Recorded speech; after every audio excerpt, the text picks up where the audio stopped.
Hello students, ये video आपके लिए मोस्ट इम्पॉर्टेंट होने जा रहा है क्योंकि इस वीडियो में मैं लीनियर अलजेब्रा 2023 का जो क्वेश्चन पेपर है उसको फुल सॉल्यूशन लेके आई हूँ। फुल सॉल्यूशन इस वीडियो में करवाऊंगी, एक ही वीडियो में कोशिश करूँगी पूरा सॉल्यूशन हो जाए। तो वैसे तो मैंने इंडिविजुअली अलग अलग क्वेश्चन जितने भी 2023 में आए हैं उनकी एक प्लेलिस्ट बना दी है, अलग अलग मैंने अच्छे से सॉल्व करवा रखा है एक एक क्वेश्चन।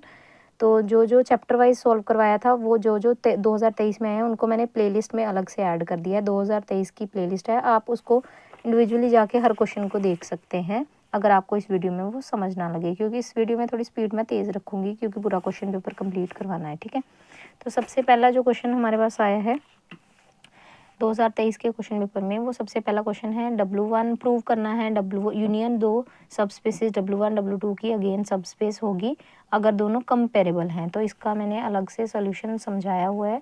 तो आप मेरे चैनल पे जाके प्लेलिस्ट वाले सेक्शन में सीधे चले जाइएगा, तो वहाँ पे अगर आप वेक्टर स्पेस वाली वीडियोस का फोल्डर खोलेंगे तो उसमें 7th नंबर पे आपको यही वीडियो दिखेगा। ये देखिए 7th वाले नंबर पे यही वीडियो है, prove that union of two sub spaces again एक सब स्पेस है अगर दोनों एक दूसरे का सबसेट हों, है ना, इधर और की कंडीशन है। और अलग से मैंने इसकी 2023 वाले क्वेश्चंस की भी प्लेलिस्ट बना दी है ये अलग से। तो इसमें भी क्वेश्चन आपको सीरियल वाइज मिलेंगे। फर्स्ट क्वेश्चन थ्योरम है, सेकंड क्वेश्चन वाला फर्स्ट का बी पार्ट है, फिर आगे सेकंड का ए पार्ट, सेकंड का बी पार्ट, इस तरह से मिल जाएंगे। ठीक है, जो थोड़े बहुत क्वेश्चंस रहते हैं इंडिविजुअली सॉल्व करने वाले वो मैं ज़्यादा नहीं होंगे, पूरे क्वेश्चन पेपर में से हार्डली एक दो या तीन क्वेश्चन होंगे ऐसे बेसिक एंड डायमेंशन जो कि मैंने अभी नहीं करवाया उसके होंगे, और एक आध कोई थ्योरम, तो वो मैं अपलोड जल्द से जल्द कर दूंगी पेपर से पहले पहले। ठीक है, तो वैसे इस वीडियो में तो मैं पूरा पेपर ही सॉल्व करवाने जा रही हूँ दोबारा से। ठीक है, तो फर्स्टली सबसे पहले फर्स्ट थ्योरम है मेरे पास, prove that union of two sub spaces again एक सब स्पेस है अगर W1 सबसेट है W2 का या फिर W2 सबसेट है W1 का। तो फर्स्ट पार्ट में मैं लेट करके चलूँगी कि W1 यूनियन W2 एक सब स्पेस है और प्रूव करूँगी इस चीज़ को कि W1 सब स्पेस है सबसेट है W2 का या फिर W2 सबसेट है W1 का। इफ़ एंड ओनली की कंडीशन है तो इसलिए उल्टा भी प्रूव करना पड़ेगा कि W1 यूनियन W1 को सबसेट लूँगी W2 का, W2 को सबसेट लूँगी W1 का, और प्रूव क्या कर दूँगी कि ये यूनियन जो है वो सब स्पेस है। तो सबसे पहला पार्ट है W1 यूनियन W2 को उसने सब स्पेस मान लिया है, W1 W2 ऑलरेडी सब स्पेस हैं। प्रूफ क्या करना है कि ये W1 सबसेट है W2 का या फिर W2 सबसेट है W1 का। ठीक है, तो सबसे पहले मैंने मान लिया इसका उल्टा बिल्कुल कि ना तो W1 W2 का सबसेट है ना ही W2 W1 का सबसेट है।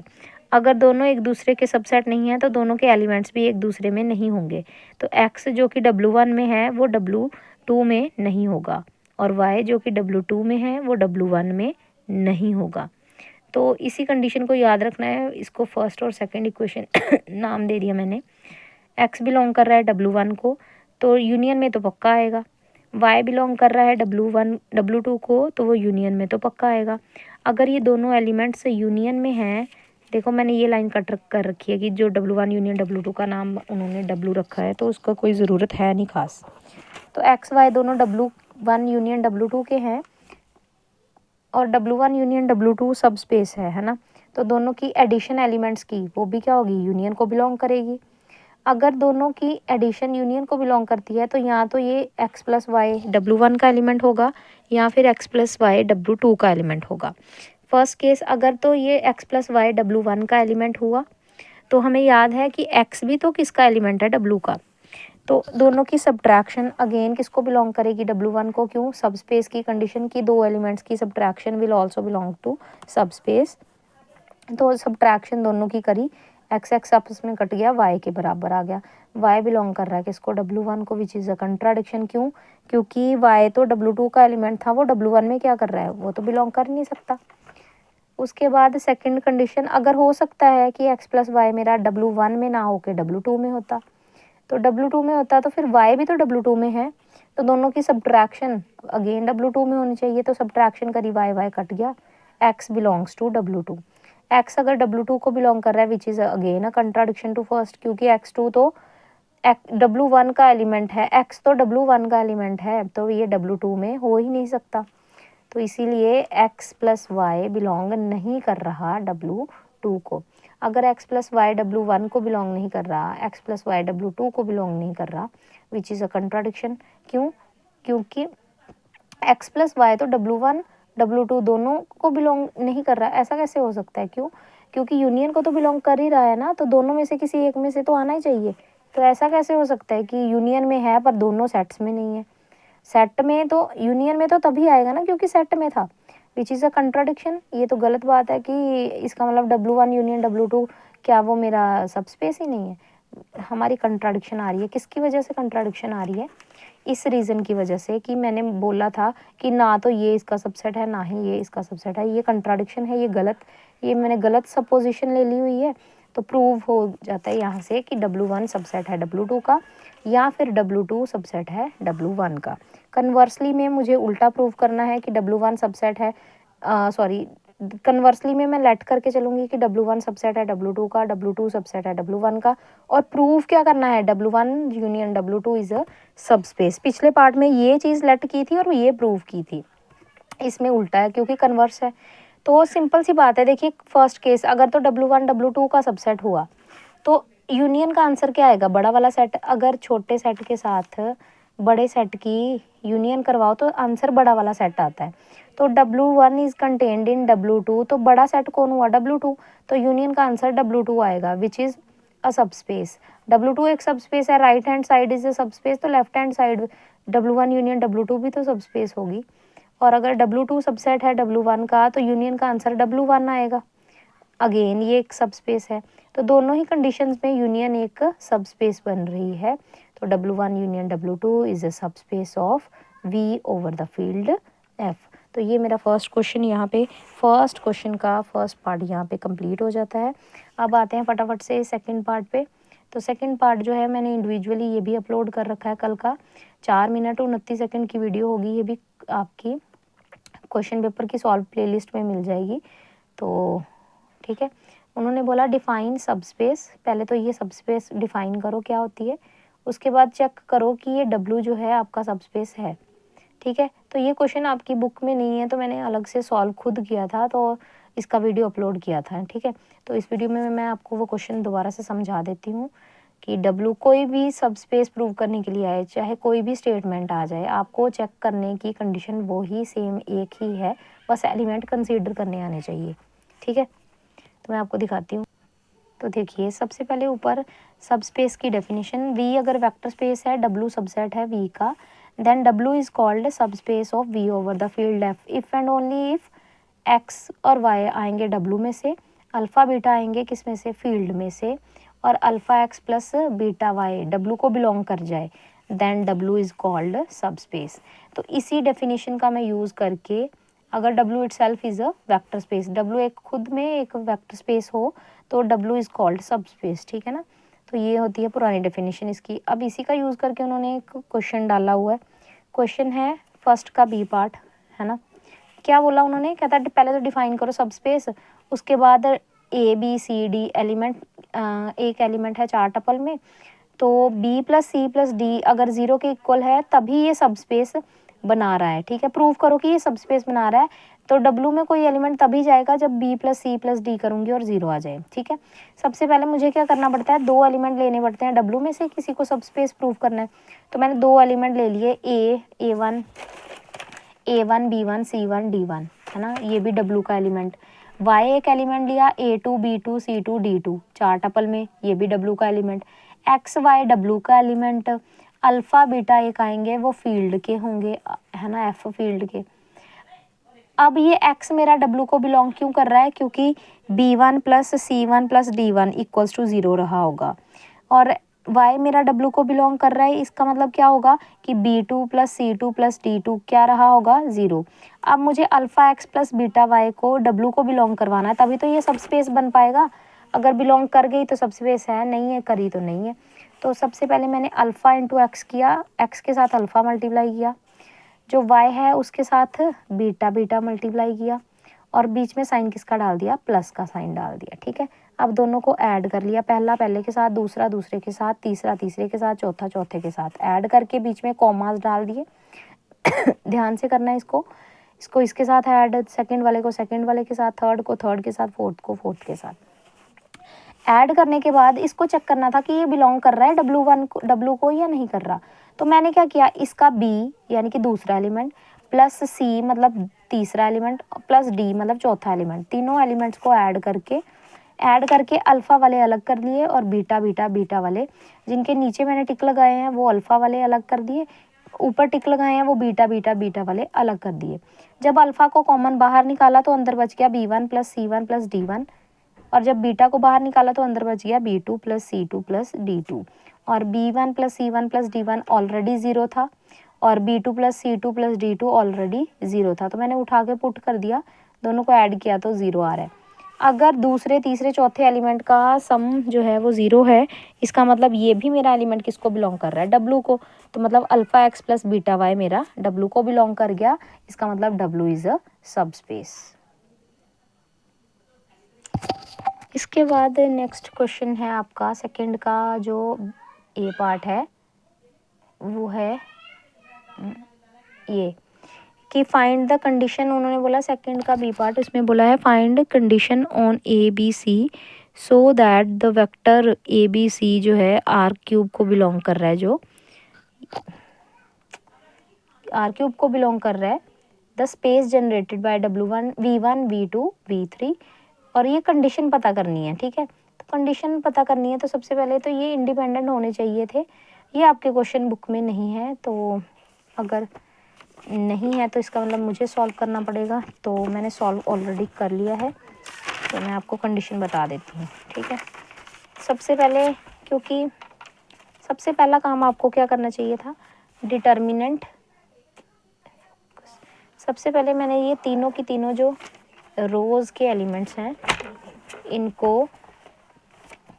इनको आपको डिटर्मिनेंट में डाला मैंने। ठीक है, डिटर्मिनेंट में डाल देना है first row V1 V2 V3। इनका डिटर्मिनेंट जब चेक करती हूँ तो जब इनका डिटर्मिनेंट सॉल्व करते हैं तो ज़ीरो आता है। तो ज़ीरो आने का मतलब क्या हुआ कि ये आपस में लीनियरली डिपेंडेंट हुए। तो लीनियरली डिपेंडेंट हुए तो डिपेंडेंट सॉल्यूशंस किसी को जनरेट नहीं कर सकते, तो इसीलिए ये कोई कंडीशन इसकी जो बनेगी वो मैं आपको बताती हूँ कि ये इसको जनरेट नहीं कर सकते। तो मैंने क्या बोला कि कंडीशन हो सकता है कोई निकलती हो कि किस कंडीशन की वजह से ये डिपेंडेंट निकल रहे हैं। तो सबसे पहले ये इनसे जनरेट करवाना था, तो मैंने A B C equals to रख दिया अल्फ़ा V1 बीटा V2 और सॉरी यहाँ पे बीटा V2 आएगा और गामा V3 रख दिया, वैल्यूज़ पुट कर दी। पुट करने के बाद सॉल्व किया, पहला अल्फ़ा अंदर भेजा, बीटा भी अंदर, गामा भी अंदर भेजा, फर्स्ट को ऐड किया, सेकंड को एलिमेंट को ऐड किया, सेकंड इक्वेशन, थर्ड और थर्ड एलिमेंट को ऐड किया, थर्ड इक्वेशन बन गई। फर्स्ट को ए के साथ कंपेयर किया, सेकंड वाली इक्वेशन को बी के साथ और थर्ड वाली इक्वेशन को सी के साथ कंपेयर करने के बाद तीनों इक्वेशंस को जब सॉल्व करने की कोशिश की, तो जब मैंने फर्स्ट और सेकंड को सॉल्व किया, ठीक है, फर्स्ट और सेकंड को सॉल्व किया, कोफिशिएंट सेम बनाए, ये मेरी फर्स्ट इक्वेशन और ये मेरी सेकंड इक्वेशन जिसको मैंने 2 से मल्टीप्लाई किया हुआ, तो अल्फ़ा कट गया, बीटा और गामा में इक्वेशन आ गई। जो मेरी थर्ड इक्वेशन थी वो ऑलरेडी बीटा और गामा में थी। जब इन दोनों को कोफिशिएंट को सेम करके मैंने कट करने की कोशिश की तो ये पूरी की पूरी दोनों ही वेरिएबल्स कट हो गए, बीटा भी और गामा भी, स्केलर दोनों के दोनों कट हो गए।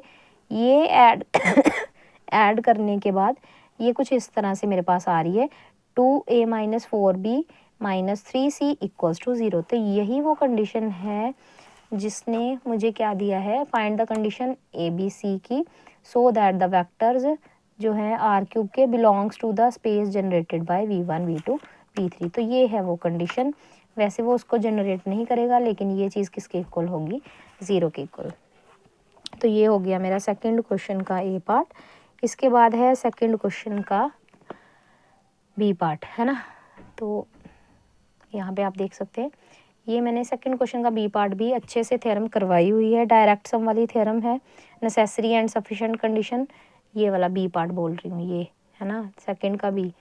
तो prove that the necessary and sufficient condition for the vector space VF, जो डायरेक्ट सम की क्या होगी, W1 प्लस W2 की।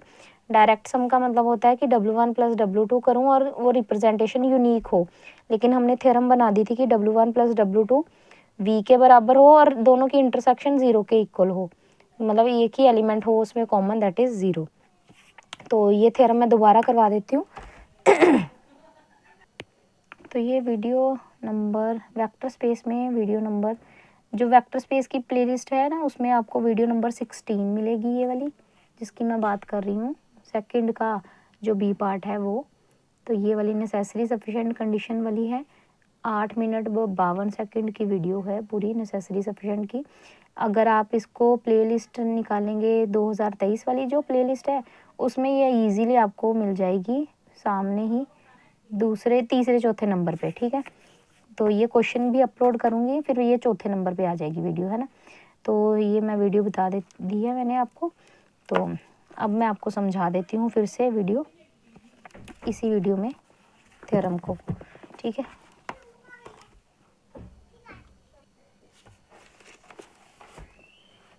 तो ये वाली थ्योरम है जिसमें उन्होंने बोला है कि prove that necessary and sufficient condition for a vector space V, direct sum की क्या होगी कि एक तो वी सम में लिखा जा सके दोनों के, और दूसरी कंडीशन क्या होगी कि W1 इंटरसेक्शन W2 0 के इक्वल आए, ठीक है। तो सबसे पहले मैंने देखो दोनों पार्ट्स प्रूव करने हैं। पहले मैंने डायरेक्ट सम मान के W को ये दोनों कंडीशन प्रूव करनी है, और ये दोनों कंडीशन मान के डायरेक्ट सम प्रूव करना है, ठीक है। तो पहले पार्ट में मैं डायरेक्ट सम से ये दो कंडीशन बनाऊंगी, ठीक है। तो मैं थोड़ा सा बता दूं कि डायरेक्ट सम का मतलब होता है कि v W1 प्लस W2 की फॉर्म में लिखा जाए, लेकिन ये डायरेक्ट सम हो, यानी कि v W1 का एलिमेंट प्लस W2 के एलिमेंट से बना हो, लेकिन ये रिप्रेजेंटेशन यूनिक होनी चाहिए, इसके जैसा और कोई एलिमेंट ना आए U-1 या U2- जो कि सम होके v बना दे, ठीक है। तो रिप्रेजेंटेशन यूनिक होनी चाहिए, तभी डायरेक्ट सम बोला जाता है। तो देखो पहले मैंने मान लिया कि v डायरेक्ट सम लिखा जा सकता है W1 यूनियन W1, बार यूनियन पता नहीं क्यों मुंह से निकल रहा है, W1 प्लस W2 मतलब डायरेक्ट सम W2। तो अगर डायरेक्ट सम है तो ऑब्वियसली जो डायरेक्ट सम है वो सम तो है ही, तो मतलब v equals to W1 plus W2। तो पहली कंडीशन जो प्रूव करनी थी वो तो सम वाली तो by default he direct sum से मिल जाएगी, है ना, अपने आप ही मिल जाएगी, वो तो उसमें कोई प्रूव करने वाली बात ही नहीं है। काम की चीज़ है ये इंटरसेक्शन वाली जो प्रूव करनी पड़ेगी। तो W1 intersection W2 equals to 0 के बराबर ये प्रूव करना है। तो मैंने मान लिया v जो कि 0 के बराबर नहीं है, तो v मेरा इंटरसेक्शन में आ रहा है एलिमेंट। अगर v 0 के बराबर नहीं है, इंटरसेक्शन में आ रहा है, तो v का भी तो एलिमेंट हुआ, क्योंकि W1 का है W2 का है तो v का तो होगा ही ना, v इनका सुपर सेट है v W1 और W2 का, तो उसमें तो होगा ही। v को ऐसे लिख सकती हूँ 0 प्लस v करूँगी तब भी v आएगा, v प्लस 0 करूँगी तब भी 0 आएगा। तो आपने तो बोला कि v तो है direct sum of W1 plus W2, W1 direct sum W2 से बना है v, तो v की रिप्रेजेंटेशन तो यूनिक होनी चाहिए ना। तो फिर इसकी दो रिप्रेजेंटेशंस क्यों आ रही हैं, 0 प्लस v प्लस 0, ये दो अलग अलग तरीक़ों से क्यों लिखा जा रहा है। Which implies that v belongs to capital V can be expressed into two ways, दो वेज में लिखा जा सकता है, which is a contradiction to the first, क्योंकि आपने तो बोला था कि v डायरेक्ट सम से बना है W1 और W2 के, लेकिन यहाँ पे तो इसकी दो रिप्रेजेंटेशन आ रही हैं, विच इज़ कंट्राडिक्शन, कि आपने ये गलत लेट कर लिया था कि इंटरसेक्शन में नॉन ज़ीरो एलिमेंट आ रहा है v, तो इसका मतलब v में सिर्फ एक ही एलिमेंट होगा और वो होगा सिर्फ 0 एलिमेंट, ठीक है। कन्वर्स में उल्टा, मैं दो कंडीशन ये दोनों कंडीशन मैं मान के चलूँगी कि v सम से बना है W1 प्लस W2, और दूसरी चीज़ कि इंटरसेक्शन दोनों की 0 के बराबर है। अब प्रूव सिर्फ इतना करना है डायरेक्ट सम। पहली कंडीशन तो डायरेक्ट सम की तैयार कि v W1 प्लस W2 से बना है। डायरेक्ट सम का मतलब क्या होता है कि ये रिप्रेजेंटेशन यूनिक होनी चाहिए। यूनिक रिप्रेजेंटेशन के लिए मैंने v लेट किया कैपिटल V का एलिमेंट, v की एक रिप्रेजेंटेशन तो ले ली U1 प्लस U2। अब इसको यूनिक प्रूव करना है, तो मैंने मान लिया जानबूझ के गलत उल्टा, इसके यूनिक प्रूव करना है तो उल्टा लेट कर लिया कि v की एक और रिप्रेजेंटेशन है, that is W1 plus W2, where छोटा W1 कैपिटल वाले का है और छोटा वाला W2 एलिमेंट कैपिटल W2 का है। तो अब v बराबर है v के, तो मतलब U1 प्लस U2 बराबर है W1 प्लस W2 के। ठीक है। अगर ये दोनों इक्वल हैं आपस में, W1 1 1 वाले मैंने एक तरफ कर दिए, 2 2 वाले मैंने दूसरी तरफ कर दिए। सिंस W1 W2 आर सब स्पेसिस, तो दोनों की सब्ट्रैक्शन भी किसको बिलोंग करेगी, W1 को। दोनों W2 U2 दोनों ही W2 के एलिमेंट्स हैं, U2 भी और W2 भी और U2 भी, दोनों के दोनों ही किसके एलिमेंट्स हैं, W2 के एलिमेंट्स हैं। तो दोनों की सब्ट्रैक्शन भी किसको बिलोंग करेगी, W2 को ही बिलोंग करेगी, है ना। तो दोनों की सब्ट्रैक्शन भी किसको बिलोंग करेगी, W2 को। W1 अगर W2 माइनस U2 दोनों ही W2 के एलिमेंट्स हैं तो सब्ट्रैक्शन भी इन्हीं को बिलोंग करेगी क्योंकि सब स्पेस है।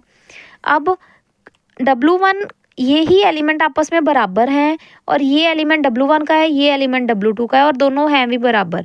तो मतलब ये एलिमेंट W1 इंटरसेक्शन W2 में भी होगा क्योंकि दोनों में कॉमन है ना, तो बराबर है, कॉमन है, तो मतलब दोनों इंटरसेक्शन में भी होंगे। इंटरसेक्शन मतलब कॉमन एलिमेंट। इंटरसेक्शन तो किसके बराबर है, सिर्फ 0 के बराबर स्टेटमेंट में जो लेट किए था उसमें लिखा है। तो W1 इंटरसेक्शन W2 0 के बराबर है, तो इसका मतलब ये इन दोनों की सब्ट्रैक्शन एलिमेंट्स की 0 के बराबर। एक तरफ एक एलिमेंट दूसरी तरफ लेके गए, U1 बराबर आ गया W1 के, U2 बराबर आ गया W2 के। इसका मतलब दोनों एलिमेंट्स आपस में इक्वल आ रहे हैं। तो मतलब आपने रिप्रेजेंटेशन नई कहाँ से ली, ये तो पुराने वाली जैसी आ गई ना। जो नई रिप्रेजेंटेशन ली W1 union W1 plus W2, वो तो सेम पुराने वाली है क्योंकि W1 U1 के बराबर है, W2 U2 के बराबर है। तो इसका मतलब नई रिप्रेजेंटेशन नहीं है, ये पुरानी रिप्रेजेंटेशन ही है। तो ये रिप्रेजेंटेशन हो गई यूनिक, सम की फॉर्म में लिखा जा सकता है, तो मतलब डायरेक्ट सम बन रहा है। नेक्स्ट पेज पे यही लिखा है 2 लाइन, है ना, कि V दोनों के सम से बना है और सम मेरा यूनिक है तो इसीलिए डायरेक्ट सम है। ठीक है, W1 और W2 का। इसके बाद नेक्स्ट पे आते हैं। इसी के साथ जो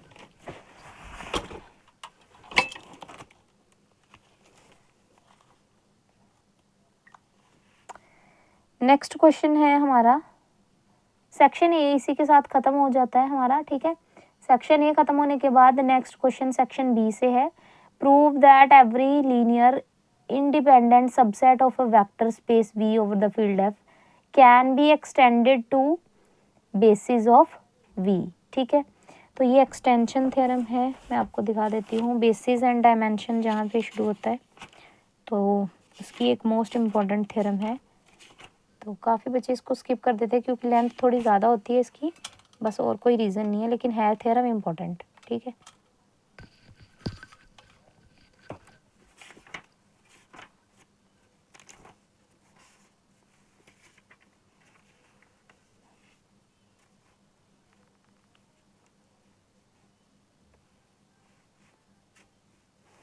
तो ये वाली थ्योरम है एक्सटेंशन थ्योरम। ठीक है, थोड़ी लेंथी है तो मैं कोशिश करूँगी कि समझा पाऊँ इसी वीडियो में, पर इस वीडियो में मैं थोड़ा सा लंबा काम थोड़ा सा शॉर्टकट में करवा रही हूँ, तो ये थोड़ी थ्योरम लंबी है, थोड़ी समझने वाली है। ठीक है, तो इंडिविजुअली भी मैं इसका वीडियो अपलोड कर दूँगी।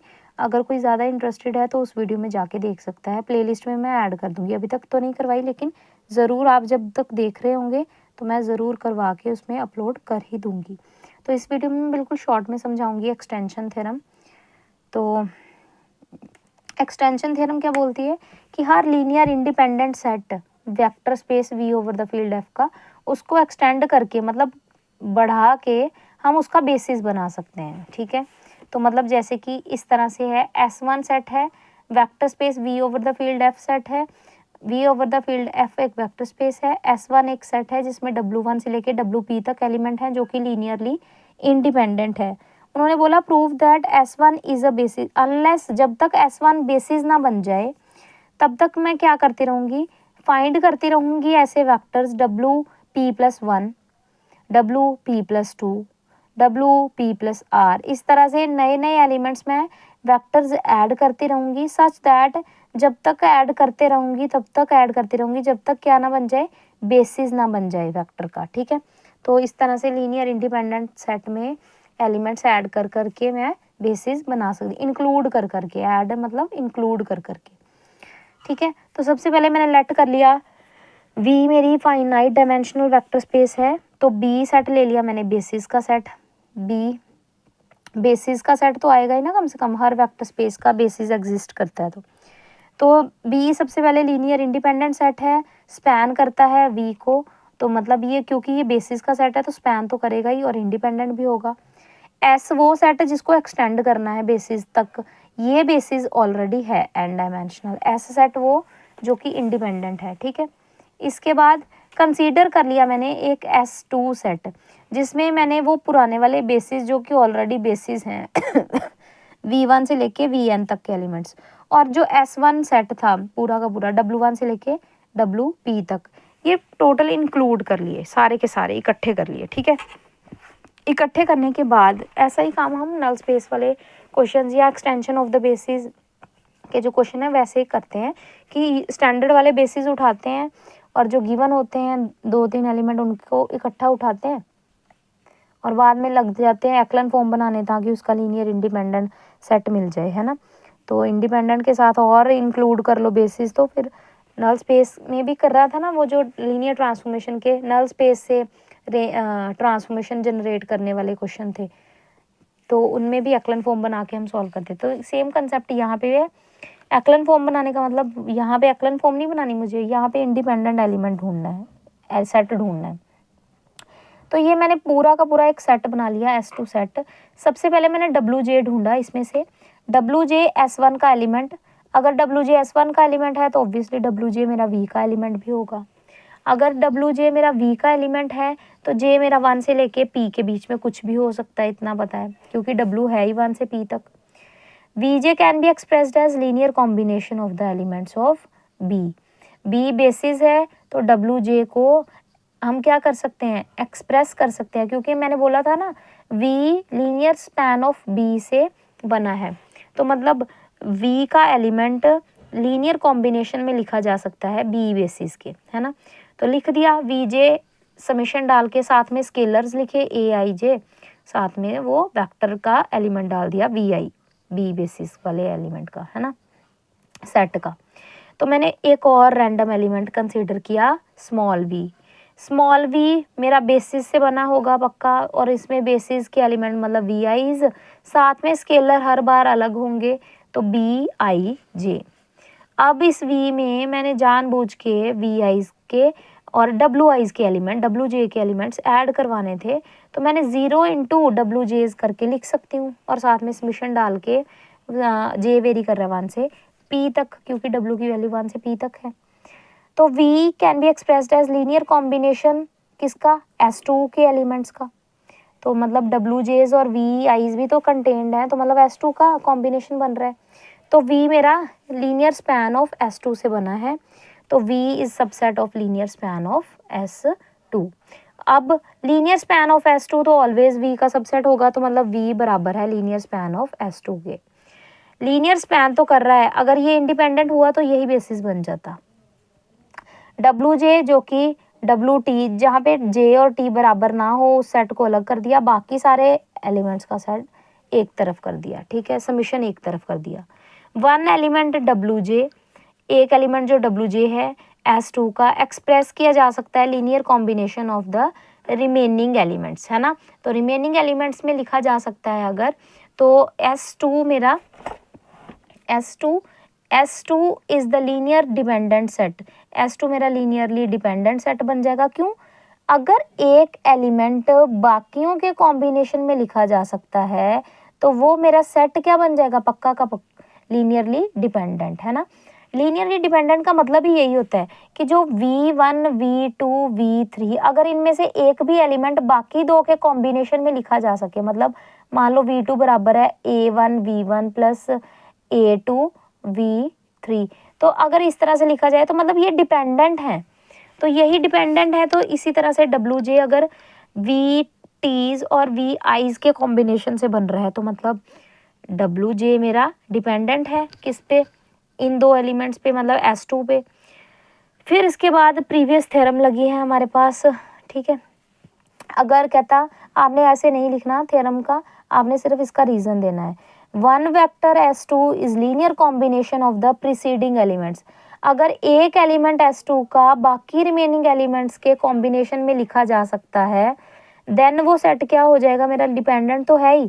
This vector can not be, देखो अब अगर एक एलिमेंट बाकी एलिमेंट्स के कॉम्बिनेशन में लिखा जा सकता है, प्रीसीडिंग एलिमेंट पीछे वाले एलिमेंट्स के कॉम्बिनेशन में, and this vector can not be any one of VJs, यानी कि जो वो लीनियर इंडिपेंडेंट है S1 set, so that vector must be one of the VIs। तो वेक्टर पक्का क्या होगा, VIs में से एक होगा, ठीक है, VIs वाले में से कोई एक होगा, अगर वो प्रीसीडिंग वालों में से नहीं है, ठीक है। अगर उनके कॉम्बिनेशन में लिखा जा सकता है तो वो VIs के उन VIs में से एक एलिमेंट होगा, ठीक है।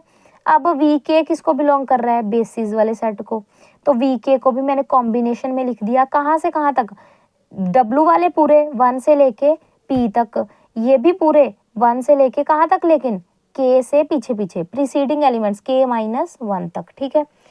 लिखने के बाद मैंने एक नया सेट ले लिया जिसमें K नहीं होगा, बाकी सब होंगे, मतलब W1 से लेके WP तक सब, है ना, और W1 से लेके WVN तक सब, सिवाय किसको छोड़ के, K को छोड़ के।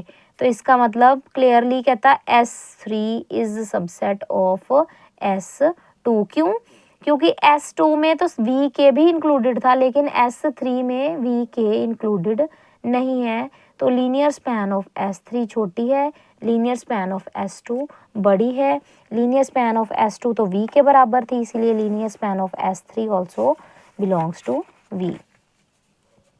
इसके बाद थोड़ा सा काम रह गया बस, कहता है नाउ मैंने लेट कर लिया V का दूसरा एक random element that is Y। Y को भी मैंने कॉम्बिनेशन में लिखा VIs के, सम स्केलर इनटू VIs। अब इसको दो पार्ट्स में स्प्लिट कर लिया, एक तो वो जहाँ पे ये K के बराबर होगा I, और एक वो जहाँ पे K के बराबर I नहीं है। तो K अगर I के बराबर नहीं है तो ये अलग कर दिया, इसको अलग कर दिया। अब इसमें VK की जगह पे पिछले पेज पे जो VK की वैल्यू है वो उठा के मैंने पुट कर दी है, ठीक है। जो पिछले पेज पे VK की वैल्यू थी ये उठा के यहाँ पे पुट कर दी। पुट करने के बाद यहाँ पे इनको समीशन को अलग किया है, VK 1 से लेके K-1 तक का ये अलग कर दिया मल्टीप्लाई करके। फिर K+1 से, यानी कि ये I और K इक्वल जब नहीं होंगे तब की बात है, तो मतलब K+1 से लेके N वाला पार्ट अलग कर दिया। CIs VJ जब I 1 से लेके K-1 तक होगा उसको अलग, K+1 से N तक होगा तो अलग, CK को अंदर मल्टीप्लाई किया तो फिर ये अलग, ठीक है। पहले इसी के ही दो पार्ट स्प्लिट किए गए हैं, एक तो ये एक ये। कब, एक तो K से पीछे पीछे वाले K-1 तक, एक K से आगे वाले यानी कि K+1 से लेके N तक, और बाकी ये पूरा का पूरा, है ना। तो अब ये पूरा का पूरा जो सेट मेरा बन गया है, कहता Y can be expressed as linear combination of the elements of S3। देखो इसमें 1 से लेके K-1, K+1 से N और VIs मेरे दिख रहे हैं, लेकिन कहीं भी VK दिखाई नहीं दे रहा, तो मतलब ये S3 का कॉम्बिनेशन है। तो S3 का कॉम्बिनेशन है, मतलब Y belongs to linear span of S3, तो V subset of linear span of S3। तो वैसे तो ये इसका सबसेट होता है तो दोनों बराबर हो गए। अगर तो S3 लीनियर इंडिपेंडेंट हुआ तो S3 भी मेरा बेसिस बन जाएगा, अगर नहीं तो फिर जैसे रिड्यूस करते आ रहे हो वैसे ही एक एक एलिमेंट छोड़ते जाओ। जैसे पहले VK को छोड़ा है, एक और एलिमेंट छोड़ते जाओ, कभी ना कभी कहता प्रोसीडिंग इन दिस वे, इसी तरह से रिपीट करती जाऊंगी तो कभी ना कभी मुझे SK एक्सटेंशन जो है S1 की वो मिलेगी जो कि लीनियर इंडिपेंडेंट भी होगी, स्पैन भी करती होगी, मतलब वो बेसिस बनाएगी, ठीक है। तो ये थी मेरी एक्सटेंशन थ्योरम। आई नो कि मैंने थोड़ी स्पीड में करवाई है, काफ़ी बच्चों को ये कंसेप्ट क्लियर नहीं हुआ होगा, लेकिन ये है तो थ्योरम आपको याद ही रखनी पड़ेगी, लेकिन इसकी सेपरेट वीडियो मैं ज़रूर अपलोड कर दूँगी, ठीक है। इसके बाद नेक्स्ट जो है मेरी नेक्स्ट क्वेश्चन है आपका, ये बुक में है क्वेश्चन, इसका B पार्ट, थर्ड का B पार्ट जो है दिखा दूँ एक बार आपको, ये ठीक है। Let V be the vector space of ordered pair complex number real R, show that ये बेसिस बना रहे हैं, ठीक है। तो ये बेसिस एंड डायमेंशन का ही क्वेश्चन है। तो ये क्वेश्चन है सबसे पहले देखो जिसमें वी वेक्टर स्पेस है ऑर्डर्ड बेसिस कम्प्लेक्स का, तो उन्होंने प्रूव करना है इसको बेसिस। तो मैं पहले ही बता चुकी हूँ शायद कि पहले भी वीडियो में बता चुकी हूँ बेसिस की कि क्या कि बेसिस कब बनता है जब दो चीज़ें होल्ड करें। एक तो लीनियर इंडिपेंडेंट, जिन्होंने लीनियर ट्रांसफॉर्मेशन चैप्टर कर लिया हुआ है उनको इंडिपेंडेंट का तो कम से कम पता ही होगा, है ना। तो इंडिपेंडेंट, और दूसरी चीज़ होती है स्पैन, है ना, कि ये जिस सेट का बेसिस है उसको स्पैन, उसको बनाता भी है या नहीं, उसके एलिमेंट्स को बनाने की क्षमता इसमें है या नहीं है, ठीक है, तो उसको बोलते हैं स्पैन। सबसे पहले इंडिपेंडेंट प्रूव करेंगे। इनको इंडिपेंडेंट करने के लिए ए बी सी डी से मल्टीप्लाई कर दिया स्केलर्स के साथ और 0 के इक्वल रखना ही रखना है। मेरा मोटिव है ए बी सी डी की वैल्यू को 0 लेके आना, तो मैंने इसको अंदर मल्टीप्लाई किया, फर्स्ट एलिमेंट्स को ऐड किया, सेकंड को एलिमेंट्स को ऐड किया, 0 के इक्वल रखा। अब एक कम्प्लेक्स नंबर का सम 0 के इक्वल, एक कम्प्लेक्स नंबर सॉरी सम नहीं, एक कम्प्लेक्स नंबर अगर 0 के इक्वल आए वो कब आ सकता है, जब उसके रियल पार्ट दोनों के दोनों रियल और इमेजिनरी पार्ट में जो रियल कोफिशिएंट्स हैं वो क्या हो, 0। तो ए भी 0 होगा, बी भी 0 होगा, तभी तो ये 0 बनेगा। सी 0 होगा, डी 0 होगा, तभी तो ये 0 बनेगा। तो इस तरह से ए बी सी डी तीनों के चारों एलिमेंट्स मेरे क्या हो गए, 0 हो गए। अब शो करना है स्पैन कि ये वी बी सेट जो है पूरा का पूरा उस कॉम्प्लेक्स नंबर्स के सेट को बनाता है। तो मैंने वी एक लेट कर लिया, वी आर का एलिमेंट, वी अगर वी आर का एलिमेंट है तो वी आर का एलिमेंट है तो मैंने इसको 2 टपल में चल रहा है ना, देखो वी टू आर है ना, तो वी टू आर चल रहा है तो मतलब 2 टपल में होगा और कॉम्प्लेक्स होगा, कॉम्प्लेक्स का एलिमेंट।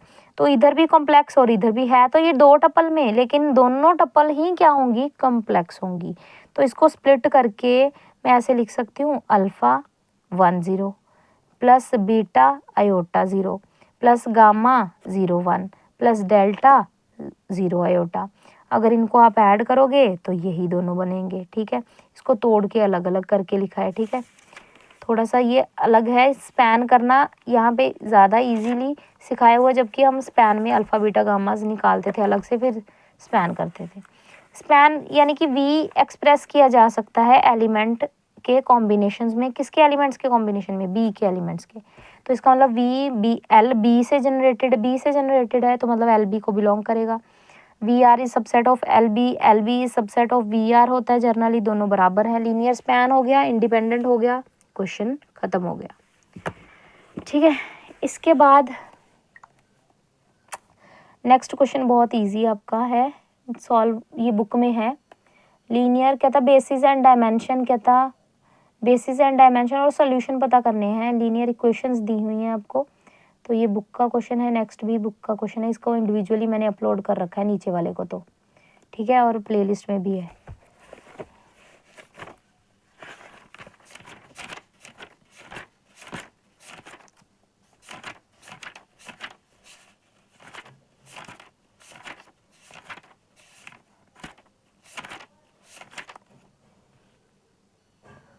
तो ये क्वेश्चन आया हुआ है, फर्स्ट वाला पार्ट जो है इसका तो फोर्थ क्वेश्चन का फर्स्ट पार्ट है पेपर में, है ना।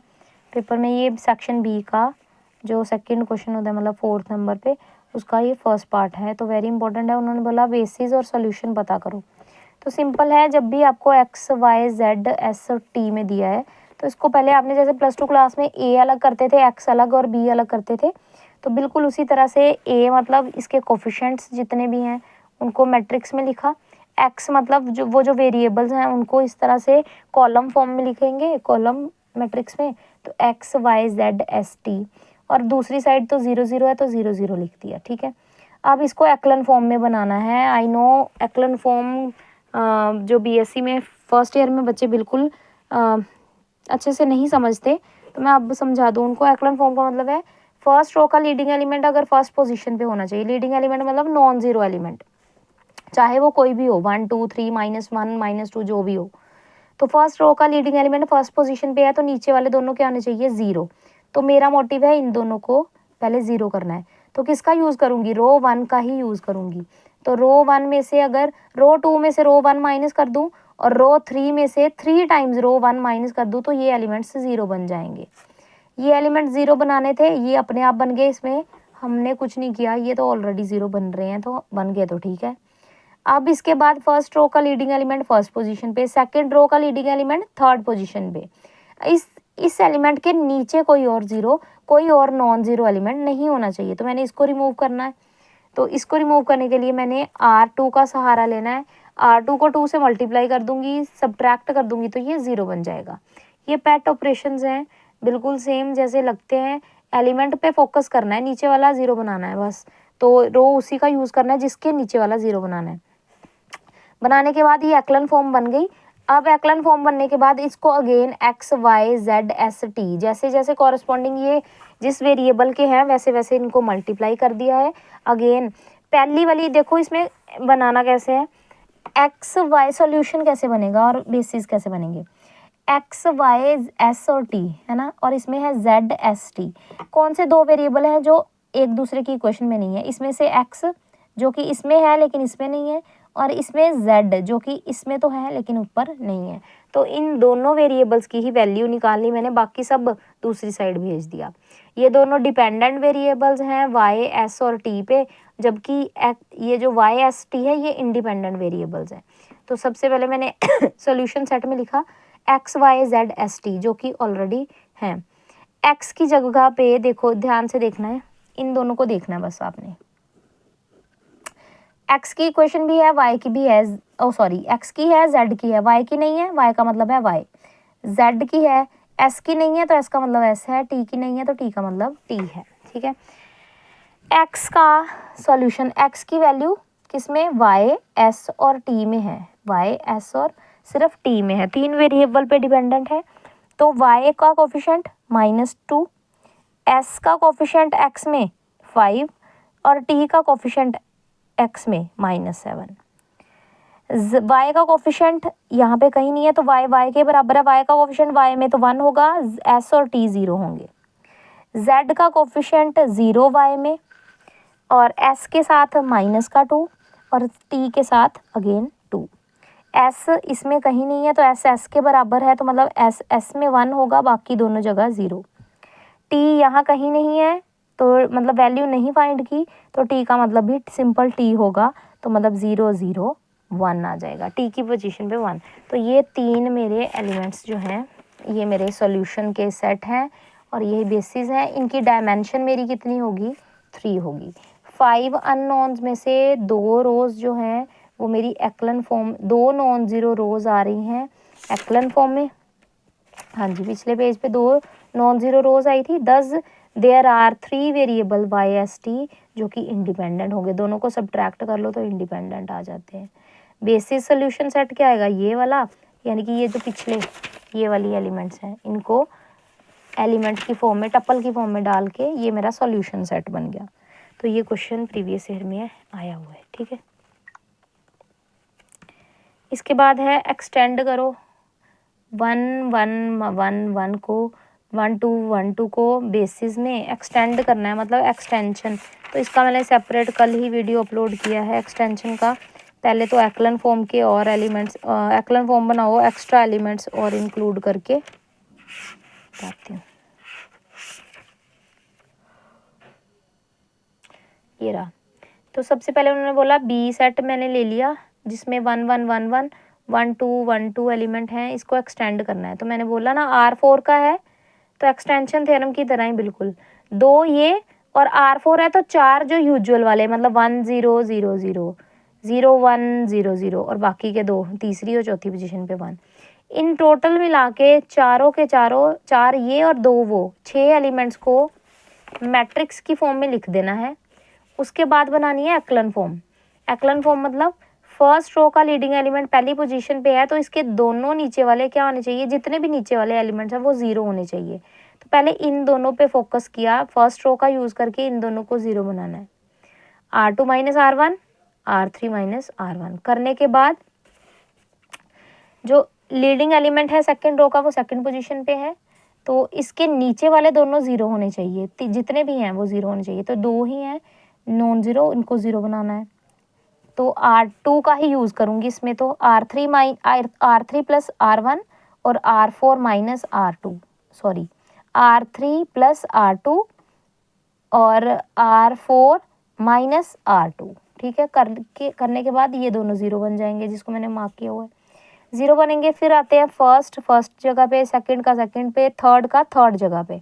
तो थर्ड के नीचे वाले सारे ज़ीरो होने चाहिए, तो नीचे ज़ीरो सिर्फ एक ही है जो नॉन ज़ीरो है, तो इसको हटाना है, तो मैंने R3 का यूज़ करना है, R3 प्लस R5, तो ये चीज़ ज़ीरो हो जाएगी। इसके बाद ये एक्लन फॉर्म बन गई।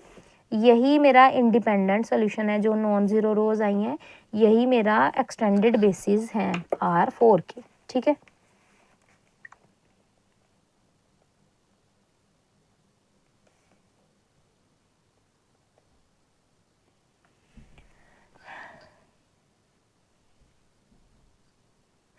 इसके बाद मेरी सेक्शन सी और डी जो है वो इसी वीडियो काफ़ी लंबा होता जा रहा है, तो करवाने जा रही हूँ मैं।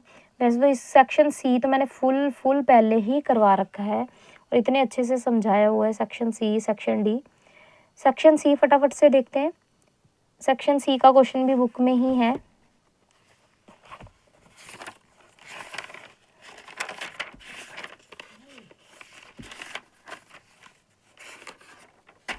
तो सबसे पहले उन्होंने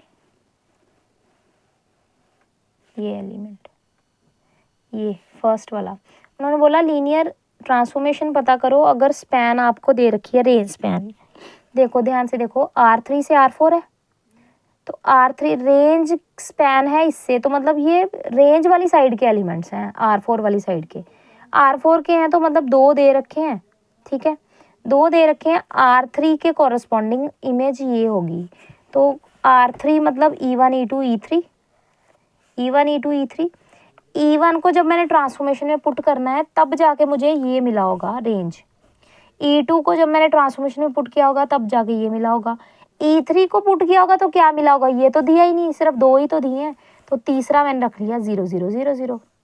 तो इस तरह से ट्रांसफॉर्मेशन मेरी इमेजेस का पता चल गया। अब मैं सिर्फ क्या करूँगी, स्पैन करूँगी, apply T on both side. मतलब सबसे पहले तो ये elements E1 E2 E3 XYZ, इसको स्पैन करके लिखा E1 E2 E3 में। अप्लाई टी किया दोनों साइड, टी अप्लाई करने से TE1 TE2 TE3 बन जाएगा, XYZ बाहर लगेगा। TE1 का मतलब क्या है, ये इमेज। TE2 का मतलब ये वाला एलिमेंट, मतलब ये। TE3 का मतलब 0 0 0, उठा के पुट कर दिया, अंदर मल्टीप्लाई करके सॉल्व कर दिया, आंसर तैयार है आपके पास। ट्रांसफॉर्मेशन बोला था निकालने के लिए, वो निकाल दी गई है। नेक्स्ट छोटी सी थ्योरम और डेफिनेशन है इनवेरिएंट स्पेसिस की, है ना, ये भी बुक में है। Define invariant subspace, prove that range space and null space जो है वो मेरी क्या है, इनवेरिएंट स्पेस है ना। तो ये थर्ड एक्सरसाइज जो है लीनियर ट्रांसफॉर्मेशन की, इसमें पिछले साल 16 नंबर का क्वेश्चन इसमें से ही बन गया है। तो ये भी अलग से मैंने करवा रखी है भैया। इनवेरिएंट स्पेस मतलब सबसे पहले डेफिनेशन, V से V में ही ट्रांसफॉर्मेशन हो रही है। U एक सबस्पेस है V की। U is said to be invariant under T if and only if transformation के बाद भी वो U जो है कैपिटल U को ही बिलोंग करे, ठीक है। तो इसको बोलते हैं इनवेरिएंट स्पेस। तो सिंपल सी बात है, नल स्पेस और रेंज स्पेस दोनों ही इनवेरिएंट हैं, तो मतलब इनको ट्रांसफॉर्मेशन के बाद कोई फर्क नहीं पड़ेगा। अगर ट्रांसफॉर्मेशन V से V हो रही है, रेंज स्पेस का मतलब है इमेज, मतलब टीवी की जो इमेज आती है ना वो। तो W अगर रेंज को बिलोंग कर रहा है RT को, तो W मतलब V को बिलोंग कर रहा है, क्योंकि रेंज भी तो V ही है, परली साइड भी तो V है, तो W V को बिलोंग कर रहा है। W अगर V को बिलोंग कर रहा है तो W को अगर मैं T में पुट कर दूंगी तो अगेन ये RT को बिलोंग करेगा। पहले भी W RT को बिलोंग कर रहा था, इमेज के बाद भी RT को ही बिलोंग कर रहा है, तो इसका मतलब RT range space is invariant space, है ना। इसके बाद तो अगर डिटेल में इस वीडियो को समझना है तो आप इनवेरिएंट स्पेस की मोस्ट इम्पॉर्टेंट थ्योरम देख सकते हैं, प्लेलिस्ट में बनाई हुई है। तो रेड वाइट कलर के थंबनेल है इसके। तो सबसे पहले उन्होंने बोला नेक्स्ट वाली null space is a invariant space. तो इसके लिए नल स्पेस की डेफिनेशन, जिनकी इमेज ज़ीरो होती है वी के उन एलिमेंट्स को नल स्पेस के एलिमेंट्स बोला जाता है। ठीक है, दोज एलिमेंट्स ऑफ वी जिनकी इमेज क्या होती है, हमेशा ज़ीरो होती है। तो वी अगर नल स्पेस का है तो उसकी ऑब्वियसली इमेज क्या होगी, ज़ीरो। तो अगर इसकी अगेन ट्रांसफॉर्मेशन कर दूँ तो फिर से ज़ीरो की इमेज क्या रहेगी, ज़ीरो। तो ट्रांसफॉर्मेशन ऑफ वी ज़ीरो है, तो इसका मतलब टी वी किसको बिलोंग कर रहा है, अंदर वाली चीज़, ये क्या होगी, नल स्पेस को बिलोंग करेगी। क्योंकि इमेज, जिसकी इमेज ज़ीरो वो एलिमेंट नल स्पेस का, बात ख़त्म। तो ये एलिमेंट किसका हुआ फिर, अंदर वाला नल स्पेस का। तो पहले एलिमेंट वी नल स्पेस का था, टीवी के बाद भी वो नल स्पेस का रहा, तो इसका मतलब नल स्पेस इज इनवेरिएंट। तो ये थ्योरम पिछले साल पूछी गई है 2023 में विद इसकी डेफिनेशन। नेक्स्ट है मेरा अगेन एक theorem, complex numbers over R square के क्वेश्चन है ये, वैसे इसके जैसे ही एक थ्योरम भी आती है वैसे। तो प्रूव दैट, सिक्स्थ का ए पार्ट बोल रही हूँ मैं, prove that vector space of all complex numbers over R isomorphic to R square. Isomorphic का मतलब क्या होता है कि जो 1 1 हो, लीनियर हो, ऑन, पहले तो लीनियर हो, 1 1 हो और ऑन टू हो, उसको आइसोमॉर्फिक बोला जाता है ट्रांसफॉर्मेशन को। तो कॉम्प्लेक्स नंबर की ये सेकंड लास्ट एक्सरसाइज का काम है, हाँ जी सेकंड लास्ट की।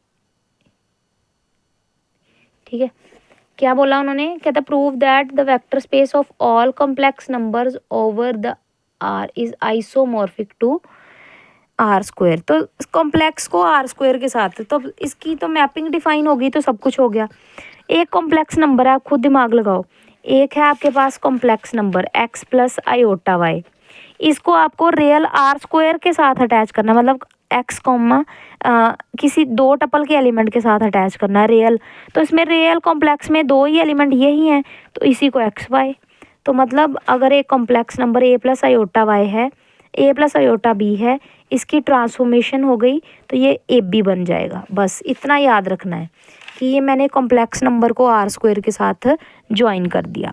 इसको आइसोमॉर्फिक करना है प्रूफ, तो मतलब पहले लीनियर प्रूफ करना पड़ेगा।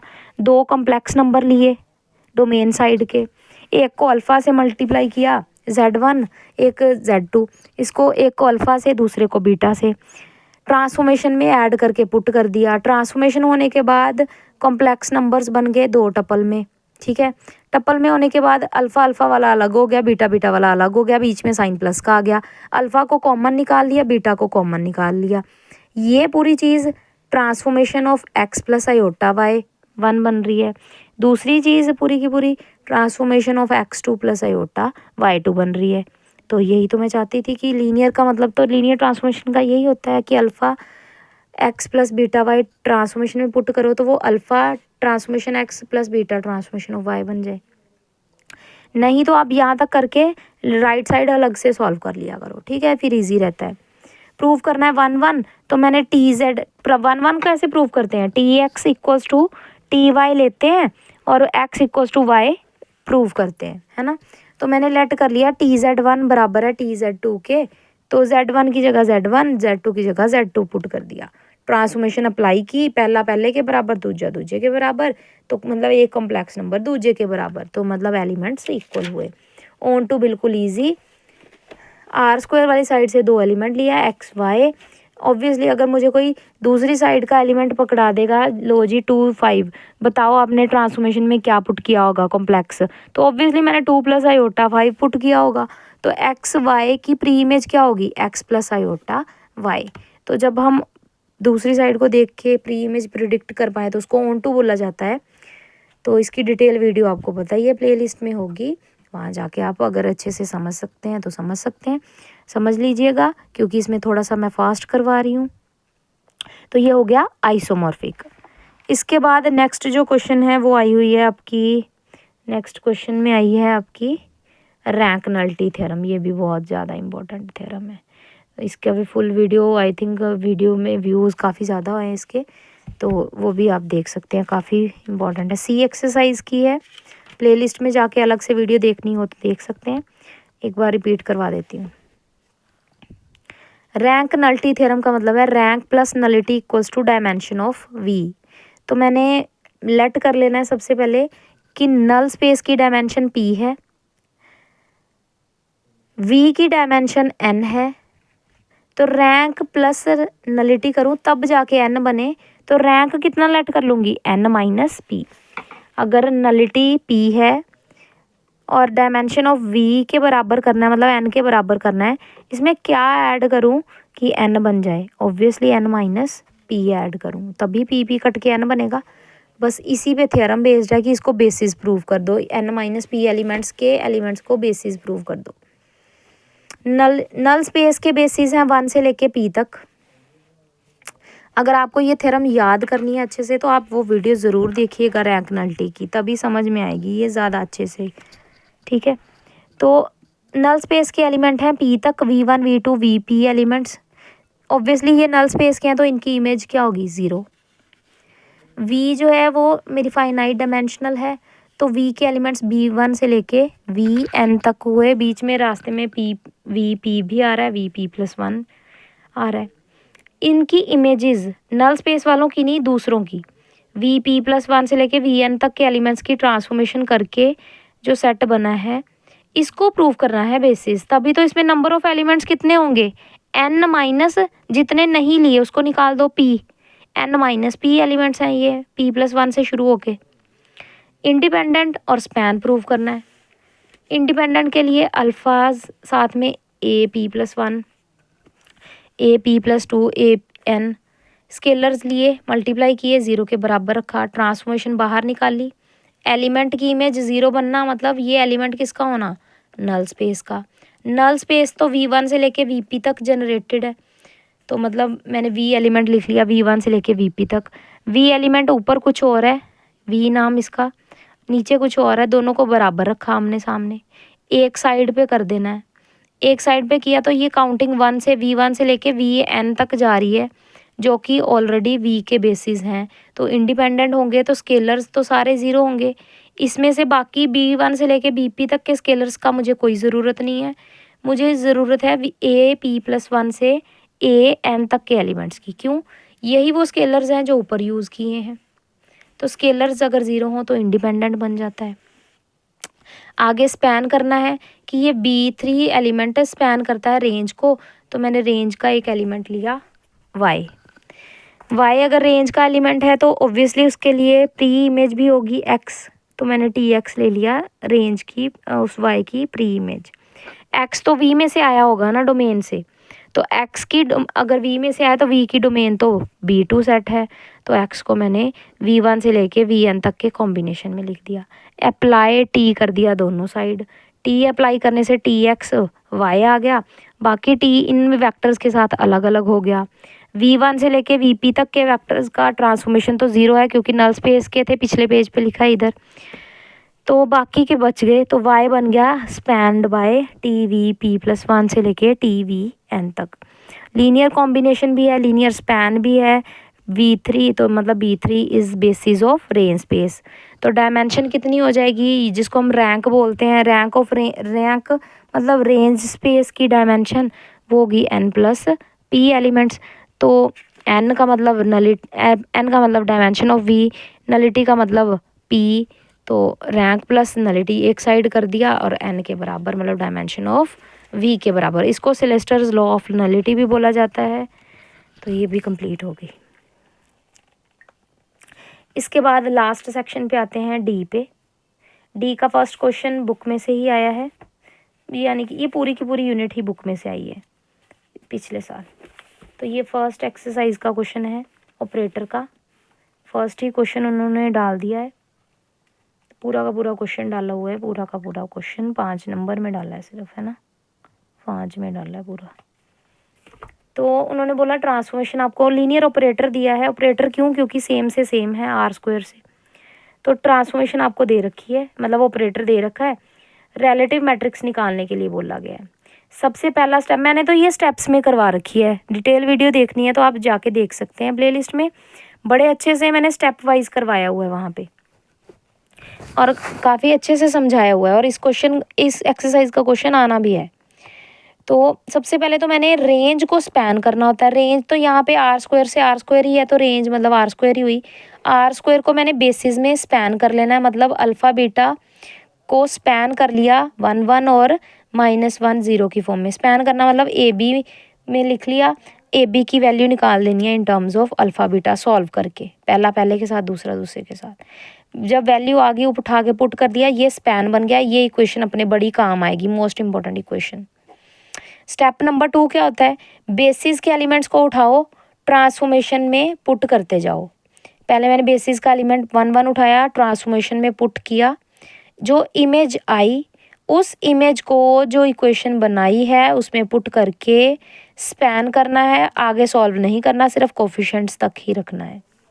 इसी तरह से दूसरा एलिमेंट उठाऊंगी, ट्रांसफॉर्मेशन में पुट करूंगी, पुट करने के बाद जो इमेज आएगी उसको अगेन इस इक्वेशन नंबर 1 में पुट करके बेसिस में स्पैन कर लूँगी, है ना।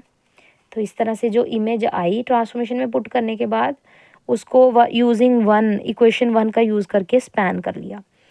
आगे बनती है कोफैक्टर मैट्रिक्स, जो कोफैक्टर मैट्रिक्स बोल रही हूँ, कोफिशिएंट मैट्रिक्स मतलब 3 1 2 माइनस का 2 और 2, कोफिशिएंट सिर्फ 3 1, कोफिशिएंट सिर्फ बाहर वाले, -2 2, दोनों को रो में लिखा, उसका ट्रांसपोज कर देना है। ये मेरा आंसर आ गया।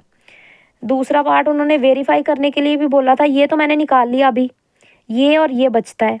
वी का मतलब डोमेन का एलिमेंट, तो वी जो कि डोमेन का एलिमेंट है, एक्स वाई आर स्क्वायर का एलिमेंट है, इसको मैंने इक्वेशन 1 में पुट करा जो स्पैन वाली बनाई थी। तो एक्स वाई पुट किया अल्फ़ा बीटा की जगह पे, कोफिशिएंट मैट्रिक्स लिखी, सिर्फ कोफिशिएंट्स, उसका ट्रांसपोज कर दिया। ठीक है, तो जिसको नहीं समझ में आ रहा हो तो वो कृपा करके वो प्लेलिस्ट में से डिटेल वीडियो देख ले, ज़रूर उसको फ़ायदा होगा। ठीक है, तो वेरीफाई करने के लिए उन्होंने बोला है, तो फर्स्ट तो ये जो चीज़ मैं पहले पार्ट में निकाल ली, ये अभी निकाली, ये निकालना बाकी है।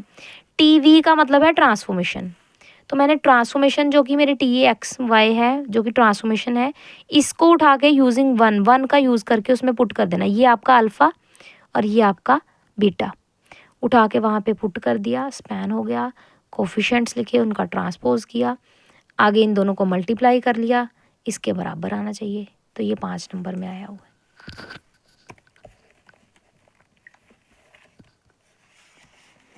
इसके बाद ये वाली थ्योरम है आपकी, T1 + T2 = T1 matrix + T2 matrix.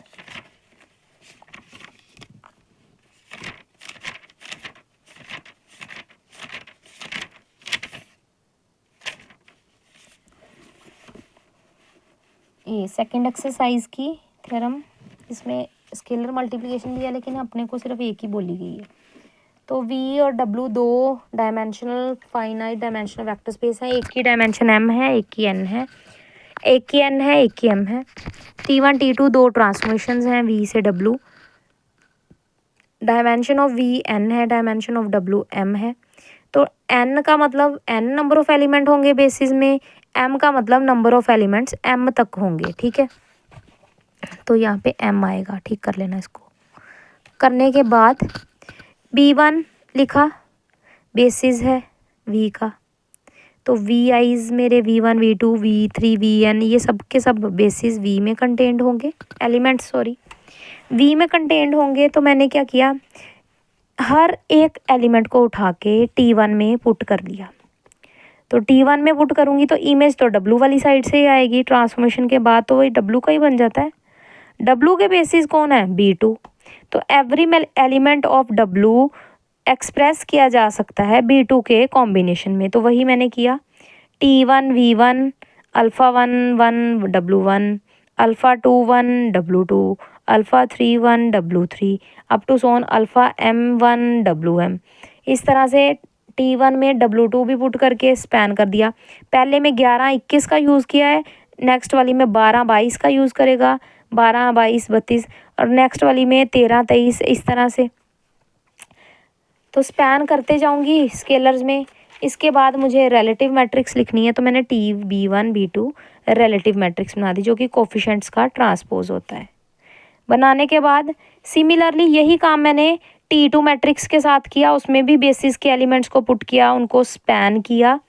Span करने के बाद उसकी भी रिलेटिव मैट्रिक्स बनाई।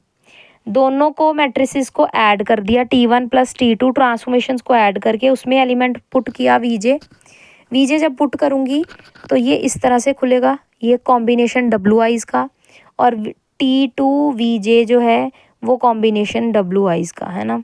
इसमें I 1 से लेके M तक वेरी करे, इसमें भी 1 से लेके M तक वेरी करेगा, क्योंकि W ही 1 से M तक जा रहा है। Alpha alpha beta beta common करके WI's को बाहर निकाल दिया। अब इसके बाद ट्रांसफॉर्मेशन T1 प्लस T2 की मैट्रिक्स बनाई, जो कि ये कोफिशिएंट्स मैट्रिक्स बनेगी। अल्फ़ा को अलग कर दिया, बीटा को अलग कर दिया। अल्फ़ा वाली T1 की है, बीटा वाली T2 की है। यही चीज़ मुझे यहाँ पे प्रूव करनी थी। तो यहाँ पे ये चीज़ ख़त्म हो गई, ये थ्योरम ख़त्म हो गई, कंप्लीट हो गई। नेक्स्ट क्वेश्चन लास्ट, जो कि हमारा बुक का ही सॉल्व है, उल्टा टाइप 2 है, सेकंड एक्सरसाइज की टाइप 2 वाला क्वेश्चन। ठीक है, तो मैंने एक एक स्टेप अच्छे से करवा रखा है।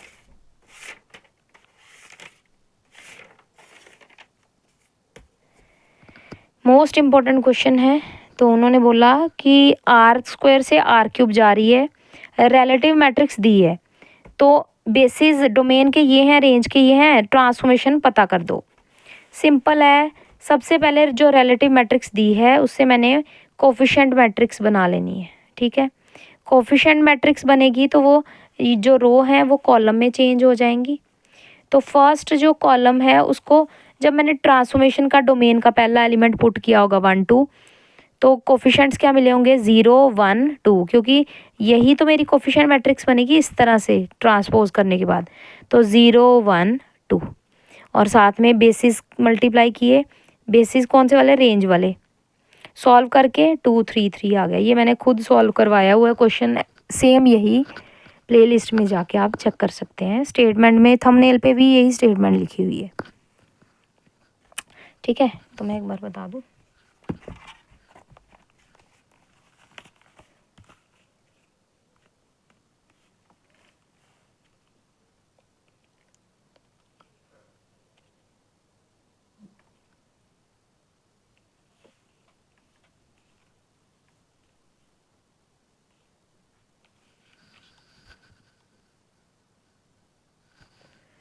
जब आप चैनल खोलेंगे तो प्ले लिस्ट में जाके, ठीक है, क्वेश्चन पेपर में जाके, यहाँ पे क्वेश्चन पेपर वाली में ही मैंने ये देखो अपलोड कर रखी। 21 मिनट की वीडियो है, लेकिन मैंने इतने जान लगा के समझाई है ना कि आपको सवाल ही पैदा नहीं होता कि भूल जाओ। ठीक है, तो ये वाली वीडियो देख लेना एक बार, 21 मिनट की वीडियो है। अगर बाकी चेक करना है तो आप लीनियर ट्रांसफॉर्मेशन एंड मैट्रिसेस वाली प्लेलिस्ट जाके देख सकते हैं, उसमें मैं एक एक क्वेश्चन अच्छे से करवा रखा है हर टाइप का। तो मैं बता रही थी कि पहले एलिमेंट्स, डोमेन वाले एलिमेंट्स जो पुट करने हैं वो ये वाले करने हैं, और जो स्पैन करना है वो उनको करना है। तो वही पुट ये वाले कर रहे हैं डोमेन वाले, जो स्पैन कर रहे हैं वो दूसरे B2 वालों में कर रहे हैं। जब इमेजेस आ गई, अब स्पैन करके बनाया, XY डोमेन को स्पैन किया बेसिस में डोमेन के, कॉम्बिनेशंस सॉल्व करके लिखे, apply T on both side. 3 step में क्वेश्चन का आंसर। T अप्लाई करने के बाद T12 की इमेज पुट की, T03 की इमेज पुट की, सॉल्व किया। फर्स्ट एलिमेंट को ट्रांसफॉर्मेशन आपके सामने है। ठीक है, लास्ट ये थ्योरम आई हुई है, दिखा दूँ। लास्ट ये वाली थ्योरम है, इन्वर्टेबल प्रूव करना। B1 B2 दो बेसिस हैं वेक्टर स्पेस के, प्रूव करो ट्रांजिशन मैट्रिक्स जो है वो बेसिस की B1 B2 की वो इन्वर्टेबल होगी। तो B1 B2 दो बेसिस हैं। ठीक है, दो बेसिस हैं, एक की डायमेंशन n तक है, दूसरे की डायमेंशन m तक है, सॉरी दोनों की ही n तक है। ठीक है, दूसरे की भी n तक है, पहले की भी n तक है, तो n तक डायमेंशंस हैं, वैसे भी सेम ही होंगी। तो बेसिस बराबर इक्वल डायमेंशन के हैं, तो जो डब्ल्यू जे है, तो हम ट्रांजिशन मैट्रिक्स ऐसे ही करते थे ना, क्वेश्चन याद हो आपको कैसे, कि B2 के अगर B1 टू B2 मैट्रिक्स बोला है ट्रांजिशन, तो मैं क्या करती थी, B2 के एलिमेंट को B1 में स्पैन करती थी। तो यही काम यहाँ पे किया है। जो W एलिमेंट है, WJ एलिमेंट है B2 का, उसको स्पैन किया है WBs के B1 के एलिमेंट्स में, VPs में। और जो VIs हैं, इसके मतलब VI वाले एलिमेंट हैं, वो उसको स्पैन किया है WJs में। सही है। तो जो मेरी ट्रांजिशन मैट्रिक्स बनेगी, है ना, वो बनेगी स्केलर्स की। P मैंने ट्रांजिशन मैट्रिक्स ले ली है अल्फ़ा IJ, और B एक बीटा IJ। ट्रांजिशन मैट्रिक्स है, एक तो B1 से B2 की, एक है B2 से B1 की। अब मुझे प्रूव क्या करना है कि ये इन्वर्टेबल है। इन्वर्टेबल मतलब P का एक इन्वर्स आएगा जो Q होगा, और Q का एक इन्वर्स आएगा P होगा। दोनों का प्रोडक्ट आइडेंटिटी के इक्वल, तभी तो इन्वर्टेबल हुआ, है ना। तो IN का मतलब यूनिटरी मैट्रिक्स, तो मैंने सबसे पहले VI लिखा, VI का मतलब ये था, पिछले पेज पे लिखा है अभी।